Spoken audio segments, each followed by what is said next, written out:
Welcome back. સમાચાર દાહોદથી કે જ્યાં ધી ઉન્નતિ સેવિંગ્સ એન્ડ ક્રેડિટ સોસાયટીમાં કરોડોની ઉચાપત થઈ છે. ક્રેડિટ સોસાયટીમાં 1.33 કરોડ રૂપિયાથી વધુની ઉચાપતનો આક્ષેપ લાગ્યો છે.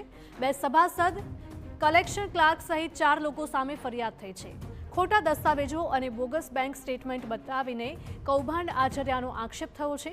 સભાસદોની થાપણની રકમનો અંગત ઉપયોગ કર્યાનો પણ ફરિયાદ થઈ છે. લીમખેડા પોલીસે આ મામલે ગુનો નોંધી તપાસ શરૂ કરી.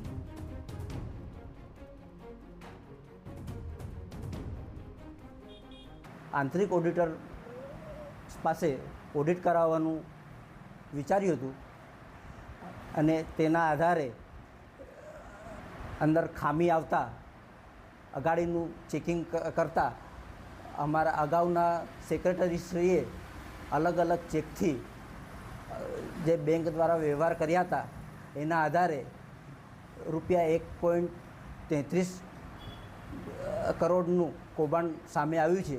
એ ગામોને લોકોની બચત, દૈનિક બચત અને એફડી એ સ્વીકારી અને લોકોને ધિરાણ પ્રવૃત્તિમાં રોકાયેલા હતા અને એમાં 1,33,20,102નું અમારા સેક્રેટરી અને કર્મચારીએ થઈને ઉચાપત કરેલ હોય જેની અમે એફઆઈઆર કરાવેલ છે.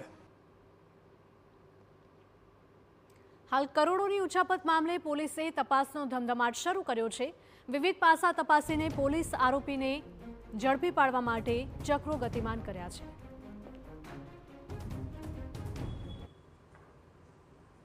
ગેરકાયદેસર ઉચાપત, ખોટી હિસાબી એન્ટ્રીઓ તથા બનાવટી દસ્તાવેજો તૈયાર કરી સાચા તરીકે ઉપયોગ કરવા બાબતે હાલ ઝીણવટપૂર્વકની તપાસ હાથ ધરવામાં આવી રહેલ છે તથા તમામ આવશ્યક દસ્તાવેજી પુરાવાઓ એકત્ર કરવાની કામગીરી